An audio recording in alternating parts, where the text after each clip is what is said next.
Comrades, if the beginning of 2021 has already proven one thing beyond any doubt, is that it is off to an explosive start. Trotsky once said that anyone desiring a quiet life has done badly to be born in the 20th century. But this could be said with equal force of the 21st. Just over the last few weeks, an international group of scientists published a new report warning that the planet is facing a ghastly future of mass extinction, declining health, and climate disruption upheavals that threaten human survival. The executive director of the World Food Programme wrote that a toxic mix of widespread civil war, poverty, and COVID-19 threatens to bring mass starvation on an unprecedented scale. An authoritative British investment strategist called Jeremy Grantham wrote that featuring extreme overvaluation, explosive price increases, frenzied issuance, and hysterically speculative investor behavior, this moment will be recorded as one of the greatest bubbles of financial history. The authorities of the Amazonas state capital, Manaus, in Brazil, announced the building of thousands of vertical graves as there is no more space in cemeteries to bury the piling number of dead. Comrades, this is not merely a crisis.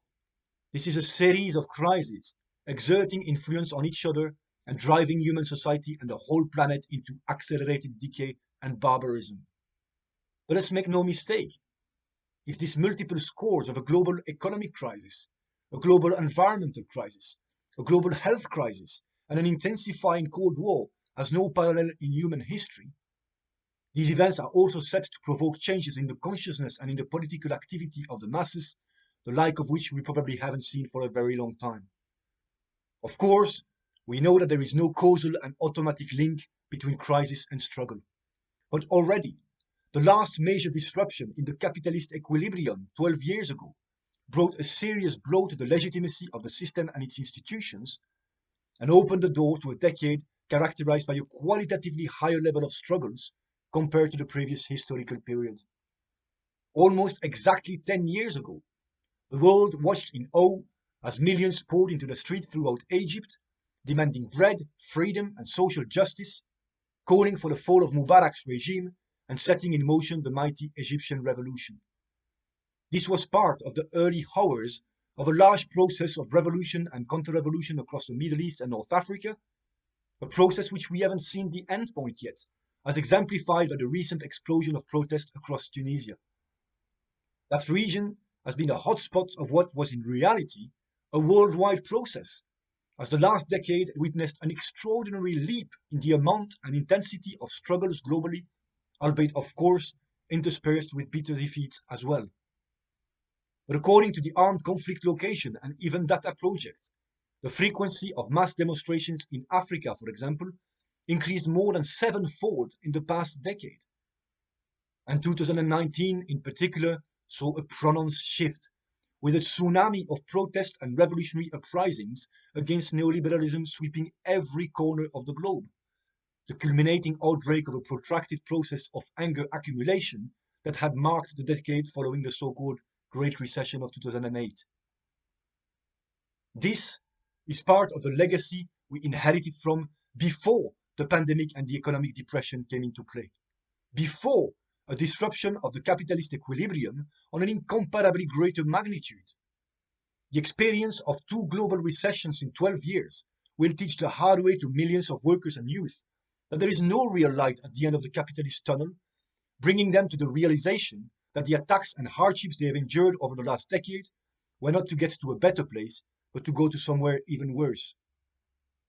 2020 will be remembered for many things, and most of them will be bad. Last year unleashed cascades of suffering and devastation for hundreds of millions of working people and poor the world over. Yet, it has also denuded capitalism on a scale no crisis has done, by shining a spotlight on this system's causelessness for human lives, but also on the role of the working class, who has been turning the wheels of society at immense risks and costs for their own health and lives, while a handful of billionaires sheltered in their mansions were racking in stomach-turning levels of profits. Importantly and above all, last year has also highlighted the resilience of mass resistance against this rotten system around the world. Despite the greatest public health crisis in over a century, Despite the lockdowns and other restrictions, despite the increasingly repressive environment this crisis has given rise to in many parts of the world, mass protests and strikes have remained a recurrent part of the political landscape globally. 2020 was a year of the largest demonstrations in US history, of the largest protests in Belarus history, of the highest amount of strikes in Iran since the 1979 revolution, of the biggest anti-fascist mobilizations in Greece in decades, of the largest protest in Poland since the Solidarnosc movement of the 1980s, and not the least of the largest non-general strike in human history in India. It is true that initially, the rapid spread of COVID-19 in February and March of last year cut across the wave of struggles of 2019 in its tracks. The fear, the shock, the immediate grappling with health and economic stresses, combined with the stay-at-home measures and the state's sometimes very brutal repression, the national unity hype from the ruling classes, as well as the absence of a lead from the top of the workers' movement, initially took the upper hand. But it is worth stressing, all these things considered, how impressively short-lived that period of ebb was overall, and how quickly a mood of defiance came back on the surface. The illusions of the ruling classes that the pandemic and lockdowns could be used to durably shut down the avenues of struggle were shattered with the eruption of the Black Lives Matter uprising in June that picked up the threads of 2019, making clear that social explosions and mass revolts had not been a passing trend, but a deep-rooted phenomena of our epoch. To be sure, socialists would do themselves a great disservice by downplaying the serious danger of a more organized far-right movement developing in the United States in the next period, with the storming of the Capitol on January the 6th, and Trump flagging up the possibility of creating a new Patriot Party have pointed to. However, the fact that up to 26 million people participated in BLM demonstrations in the US last year brings back the potential balance of forces in society to its real proportions. Imagine what such a force could achieve if it was politically organized. Beyond its scale, the speed of the international spread of that movement, in the very midst of a global pandemic, was absolutely breathtaking. And the explosion of mass anger over police brutality, state violence, and racism subsequently became a more international issue and a prevalent protest theme in a whole series of other countries in 2020. From Colombia, where the police killing triggered demonstrations in cities and towns all over the country in September, to the End SARS revolt in Nigeria in October, to the mass protest in France against the police security bill in November and December. These movements highlight the crucial role that the fight for democratic rights is called on to play in this new period. It is indeed in moments of deep crisis, such as the one we are going through, that capitalism takes its masks off and more openly reveals its inherently dictatorial nature, with the rise of state repression across the board, large-scale attacks on freedom of speech, big tech corporations shutting down the left on social media, the accelerated breakdown of the traditional norms of bourgeois democracy. In Hong Kong, the Chinese regime and its local stooges have turned the repressive screw further, with the largest purge of opposition figures since the regime imposed the national security law on the city, amounting to a complete sweeping away of what was left of the parliamentary opposition. But the intended effects of this ferocious repression go much beyond Hong Kong. It fits, of course, into the great interpower battle with US imperialism and into the need for Xi Jinping to scare away potential dissidents and challengers within the CCP. But it is also a demonstration of force and a message sent by the regime to Chinese workers and youth in the mainland, among whom, beyond the totalitarian surface, subterranean anger and radicalization are building up, especially among young people. Behind the growth figures of the Chinese economy, incomes have dropped, unemployment and household debt have surged, and the regime is increasingly afraid of social discontent. Bearing testimony to this, at the recent annual meeting of the Communist Party body overseeing justice and police agencies in China, law enforcement officials were urged, and I quote, to tighten their hold to ensure social stability as the world enters a turbulent period. The new crackdown in Hong Kong is undoubtedly a very serious blow to the pro-democracy movement there, pushing the later down the road of the situation experienced in the mainland and bringing very serious challenges to the heroic work conducted by our comrades, but any idea that such policies will ensure a prolonged period of stability for the Chinese regime is mistaken. Comrades, the struggle for democratic rights and against state terror is a deepening and worldwide battle. In the 1990s, the triumphalist ideologues of capitalism and neoliberalism made a big case of the so-called wave of democratization in Africa, Asia, and Latin America. By their own admission, this democratization today lies in tatters, as we witness a new militarization of society, increasingly crooked elections, Bonapartist takeovers, constitutional coup, etc. But in reaction to this growing threat, the neo-colonial world is also seeing the emergence of new movements of working class and popular resistance, as the bourgeois learn that while in some cases anti-democratic state reaction can put a movement down, in other cases, especially in today's socially explosive context in many countries, it can get new movement off the ground. In Peru, last November, mass anger over an unpopular impeachment by a corrupt Congress led to the biggest protest the country had seen in years, forcing the interim president to resign after only 5 days in office, which meant the country had 3 presidents in one single week. Since then, there has been a rise in labor struggles in that country that has included farm workers blockading roads and highways for weeks to demand higher pay, and an open-ended strike from healthcare workers. We certainly cannot overstate the significance of what took place in Bolivia, where the mobilizations of the workers, poor peasants, and indigenous people defeated the right-wing coup regime and returned the mass to power 1 year after Morales was evicted by that coup. In Nepal, tens of thousands of people demonstrated at the end of December against the Prime Minister's decision to dissolve the parliament. Our role should be to try and arm these movements with a clear understanding of the class basis for this reactionary resurgence of a more aggressive state machine and widespread erosion of democracy, to turn the battle to defend democratic rights into an offensive struggle to extend these rights at every level, including in the workplaces, and for a socialist democracy. Never before the need for such a society has been more glaring than it is today. Never before the nation states and the private property of the means of production have proved themselves bigger fetters to the problems facing mankind than they are today. The monopoly by big pharmaceutical companies over the patent and prices of vaccines means that the virus will be allowed to continue ravaging communities, that tens of thousands of people might continue to unnecessarily die of COVID, possibly for years, despite the fact that a vaccine to save their lives exists. There is an expression in French that says, throwing pearls to the pigs, and it's really what we are dealing with here. The ruling class has in its hands this scientific marvel that can potentially save humankind from a devastating pandemic, which has been produced in record-breaking time and indicates the incredible levels of technological and scientific progress achieved.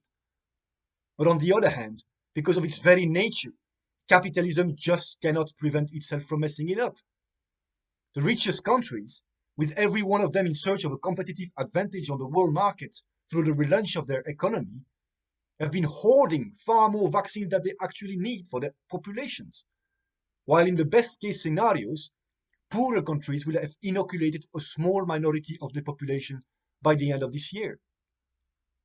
This is an issue over which movements can break out in the next period. Hence, breaking up vaccine patents, nationalizing private pharma, and ensuring swift, free, and universal distribution of vaccines the world over should be high up in our program. The underlying idea that the pandemic can be contained in parts of the southern hemisphere, while the advanced capitalist countries can go back to normal, beyond being racist, is also scientifically dangerous. It will give more leeway for the virus to circulate and replicate,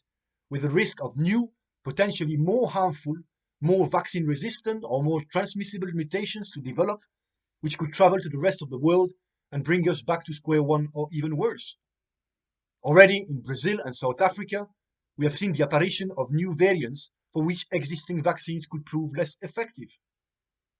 Of course, some of these nightmarish scenarios might not materialize, and the COVID-19 pandemic might be eventually brought under control. But since pandemics are a growing symptom of accelerating environmental breakdown, it certainly won't be the last. In any case, this danger shows in the most direct way that a chain is only as strong as its weakest link, and makes clear how much this is a global problem that requires a global solution, a solution that violently crashes against the intensification of national antagonisms between the capitalist classes we are witnessing at the moment. Rather than fostering unity in the face of a common threat to human life, which rational socialist planning would have made possible, the pandemic and the global crisis it has triggered have only heightened the threats to human lives, sharpening up national tensions, increasing saber rattling, and plunging several regions headlong into new conflicts, from the eastern Mediterranean Sea to Nagorno-Karabakh, from Ethiopia to the Himalayas. However, against this nationalist stream, a trend of global unrest, a spirit of internationalism in revolt, and cross-border solidarity between movements have been on the rise, particularly among the young generations. This had been already visible during the pre-COVID period, most particularly with the global climate strikes and the international wave of feminist struggles. The month of March 2021 will be important on both fronts, with International Women's Day on March the 8th and a new global climate strike, a Friday for Future, on March the 19th. It is not clear how big protests will be those days in the current conditions, but it is important that we put the ISA on a good and visible footing for these interventions anyhow, as these issues not only won't disappear, but are likely to come back with force in the next period as key axis of political radicalization. After all, the year 2020 finished on a historic victory for the pro-abortion movement in Argentina, a victory that would never have been possible without a decades-long grassroots struggle by the women's movement. The response to a new, vicious attack on abortion rights by the right-wing Polish government came in the form of a huge upheaval, forcing the ruling party to pause the implementation of the abortion ban. This movement rapidly adopted a thoroughly political character, going far beyond reproductive rights, showing how movement triggered on specific issues, being women oppression, climate, democracy, racism, etc., have nowadays a quicker tendency to snowball and take on a more general character, as well as to encounter support and sympathy among larger layers of the working class than it used to be the case in the past. The Polish demonstrators, with their unapologetic symbols and language, have also given the lie to the notion that the left should soften its stance on abortion to be able to make progress on this issue. Among the protesters' most widespread slogans has been Wypierdalać, which roughly translates as get the fuck out. Unprecedented protests and rallies took place across Bangladesh last October, with tens of thousands of mostly women and young people taking to the streets for days over a series of rapes and sexual assault, the first time such large-scale protests against sexual violence have been organized for such a prolonged period in that country. Since the beginning of the year, we have seen a new wave of Me Too movements in a number of countries, like in France, in Sudan, and in Greece. Undoubtedly, the emboldening of women in struggles will continue to be an important thread running into 2021 and beyond. This is especially the case as women are heavily represented in the so-called frontline sectors, which are said to be propelled on the front line of the class struggle. And as we know, women who start fighting in their workplace also start questioning their position as women in society and in the family. Frontline workers, such as care and education workers, have been put in positions where the destiny of society has been directly invested upon them. Having realized the potential power that resides in their labor, we have seen them learning how to use it on an unprecedented scale already. In Britain, the teachers' revolt against Boris Johnson's reckless plan to reopen schools in the midst of a massive surge of infections saw 16,000 new teachers getting unionized in the space of 4 days. In the healthcare sector, mass mobilizations of doctors, nurses, and other sections of the workforce have taken place over the last year in a number of countries that would be far too long to list here. And that is probably just an appetizer of what is likely to unfold once the intensity of the pandemic recedes, when the attention of these workers can shift more decisively from combating the virus towards settling the scores with those responsible for having thrown them in such a terrible situation in the first place. A newly released IMF report analyzes the effects of past pandemics in 133 countries over the last 20 years. SARS in 2003, H1N1 in 2009, Ebola in 2014, Zika virus in 2016, etc. The IMF's conclusion is that social unrest increased consistently following each of these outbreaks. However, in terms of its scale and its effects, the COVID-19 pandemic has outreached all these pandemics by a margin, and the ruling classes are unlikely to avoid their own time of reckoning. Contrary to bourgeois wisdom, plagues and pandemics are not the great equalizers they are often described to be. The exact opposite is the case. Pandemics have historically acted as social X-rays, bringing existing inequalities into sharp relief and exacerbating these inequalities. Likewise, global capitalism will emerge out of the current COVID-19 pandemic more unequal than ever before. Jeff Bezos' personal wealth has been increasing by $2,800 on average every second of 2020, more than the stimulus check given to individual Americans who are facing eviction, starvation, and bankruptcy. However, alongside the obscene accumulation of private wealth that we have seen over the last year, an equally impressive accumulation of social outrage has built up throughout society. In these conditions, any apparently banal incident can trigger explosions from below virtually anywhere. In Tunisia, some sheep entering the courtyard of a local government building were enough to provoke days and nights of protests, riots, and street battles with the police across the country. Of course, we should not expect things to move in a linear direction and in one single speed, as they never have. The relation between the development in the economic sphere and the struggles of the working class is not a simple one in general, and is even less so when the unpredictable nature and dynamic of a global pandemic has to be factored in. A conjunctural revival of the economy would probably be the most favorable situation to boost workers' confidence and encourage strike activity. However, the possibility of the economy relapsing into a new global downturn under the weight of COVID-19 surges and renewed lockdowns, with new cycles of mass job losses and business closures, or the advent of a serious financial crash, which, considering the huge inflation of stock prices and the explosion of debt across the economy, is ineluctable at some point, or the extent to which the bourgeoisie will push or pull the pedal when it comes to furlough schemes, helicopter money, and other state aid mechanisms. All are factors that can affect the tempo of the class struggle in various directions. In general, though, it is clear that the historically colossal state interventions and stimulus packages that have been made since last year to rescue the system from collapse will leave a legacy, both in objective terms and in mass consciousness, that the bourgeoisie will find difficult to simply do away with. If so many means exist that can be pumped into the system, why can't it be done to boost our wages, save our jobs, invest in our schools, roads, and hospitals to protect our environment? These questions will inevitably be nurtured by what has happened and will make it very difficult for the ruling class to simply go back to the neoliberal playbook of the past, if ever that was even desirable at this point from an economic perspective. Of course, at the end of the day, the gap between desire and reality will be measured by the balance of forces between the classes and between nations, with a tendency for the richest capitalist countries to spend their way out of the ditch, and for big parts of the neo-colonial world to crumble under the weight of debts, renewed austerity plans, but also explosive confrontation between the classes.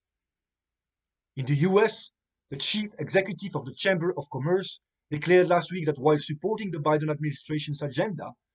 it would not give away the store right up front. Taking note of the obvious shift in the new Biden administration's economic policies, the thrust of our propaganda should precisely be to demand the store right up front. The recent call by the Irish Nurses and Midwives Organization for all private hospitals to be fully nationalized, or the recent election in Kyrgyzstan of Japarov, a politician very popular for his stance in favor of the nationalization of the country's privatized oil mines and other natural resources, or, even more iconically, the intensifying battle of the Iranian workers of Aftape, demanding the nationalization of their plant under workers' control, are significant indications that the topic of nationalization can make a dramatic comeback into the center of the public debate. Undoubtedly, social and political consciousness is rapidly changing under the violence of this crisis. A couple of weeks ago, Al Jazeera interviewed the father of a 26-year-old boy who died of COVID-19 in Rio, in Brazil, who said he was apolitical at the beginning of the pandemic, but had now made himself a communist face mask. An anecdote maybe, but one that points to the broader wave of politicization that this crisis has brought along. The tragedy of the past year, which continues into the new year, has added a new layer of mistrust and discredit vis-à-vis the ruling order and its institutions on top of the one that existed already before, and is having a profound impact on the outlook of hundreds of millions. I'm sure many comrades have noticed by chatting with their friends, their families, their colleagues, that discussions about the type of society we live in and the type of society we would like to live in have penetrated among larger circles of people than before this crisis hit the globe. At the same time, inevitably, consciousness remains affected by the legacies of the previous period, in the sense of the relatively weak degree of political organization and trade union experience of the working class in most countries. The lack of mass socialist points of reference and attraction, with credibility and influence among workers and youth in the current struggles, remains a glaring weakness. In this context, the distrust towards those at the top will also find reactionary niches, as we have observed, for instance, with the boom of popularity for conspiracy theories over the last year. The acts of modern Luddism, with the destruction of iPhone factories by Indian workers in Bangalore, the accelerationist ideas among cyber activists in China, the idealization of horizontalism, leaderless and anti-party structures among sections of the youth in Thailand or Nigeria, all are different expressions of persisting ideological confusion. However, they are also a necessary part of the formative experience of the masses, flexing their muscles in the run-up to the explosive period we are moving into. This period will inevitably involve defeats and setbacks, phases of lulls and serious counter-revolutionary offensives. But as Trotsky explained, while taking into consideration and watching closely all the particular fluctuations, ebbs and flows, Marxists see the road as a whole and never lose sight of its main direction. Its main direction is one of deep acceleration and exacerbation of all the trends observed in the pre-COVID period, on the economic front, on the political front, on the military front, but also on the front of the global class struggle. As painful as the past year might have been, events across the world have already indicated that a radicalized global working class will indeed be one of the trends forged through the crucible of 2020. Despite the union leaderships applying everywhere the brakes in all the ways they can find, this has translated into a rise of strikes and workplace actions in many countries. According to Payday Report's strike tracker, there have been at least 1,100 strikes between March the 1st and December the 31st of last year in the US, intensifying what was already an uptick in strike activity in that country. Early October saw a 3-day-long general strike with mass street mobilizations shaking Indonesia against the viciously pro-buses omnibus law.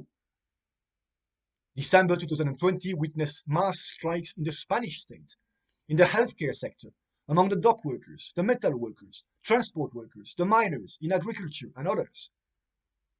Comrades, contextualized by the exceptional conditions faced by the masses,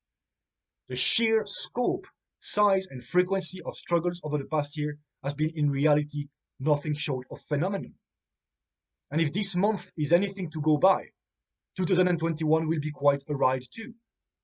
The last weekend saw a huge wave of militant protest in Russia, triggered by Navalny's arrest, stretching from the Far East to Moscow, from Siberia up to the Mongolian border. And in Mongolia itself, last week, protests in the capital Ulaanbaatar, in temperatures reaching nearly minus 30 degrees Celsius, toppled the government over its handling of the COVID-19 pandemic, a government elected just last June with a landslide victory. This shows the incredible speed with which shift can occur both in the objective situation and in the mood of the masses, a defining feature of this period. It also shows that in a number of cases, explosive struggles have forced the ruling class to temporary U-turns or concessions. In Chile, initially every bourgeois party implacably opposed any change to the Bible of the Chicago Boys, the Pinochet-era constitution. And yet, as a consequence of the mobilization of millions, they were forced to organize a plebiscite which resoundingly defeated that very constitution. In Guatemala, we saw mass protest and the burning down of the Congress building, forcing the ruling class to abandon its austerity package. In India, the inspiring, ongoing month-long revolt from the farmers took the BJP government completely by surprise and forced the Supreme Court to temporarily suspend Modi's pro-corporate farm laws. Of course, as Marxists, we know that upsurges of struggles are not everlasting and can eventually make way for decline, fatigue, demoralization, for the state to strike back, or for reactionary forces to step into the fray if the struggles are not elevated to a new level and politically built upon. We also know the difference between precarious, short-term victories or partial concessions and structural change that can only be carried through the revolutionary conquest of power by the working class. This bridge can only be crossed by the patient building of the subjective factor. This means an absolute priority given to the assembling and development of our revolutionary cadre and international, but should also involve an energetic, open and flexible engagement with the movement of the masses in all its contradictions, and with larger initiatives that can and will emerge on both the trade union and political fronts. Because let's be certain that all these social and industrial battles will leave a marker and an experience and will eventually find their way into the realm of politics. The rightward shift, and in some cases the outright capitulation of the new left formations and figures, is undoubtedly an important setback. But the support for the broad ideas these formations and figures represented has not significantly diminished. Something which even the viral campaign of memes with Sanders and his mittens on Inauguration Day is a deformed expression of. If anything, the echo for such ideas is likely to find a larger sounding board in society in the next decade, as a byproduct of this new and historical crisis of capitalism and of the collapse of credit for the ideological corpus that has underpinned this system's evolution for the last 4 decades. In that sense, the curve of history is on our side, and we can look ahead with confidence towards the 2020s as a decade whereby a much larger layer of workers, oppressed and youth will move into political action and will be looking more actively for an alternative to this degenerated system, bringing us closer to the day when, as a prescient article by the editorial board of the Financial Times wrote a month ago, the pitchforks will come out for capitalism itself and for the wealth of those who benefit from it. Thank you, comrades.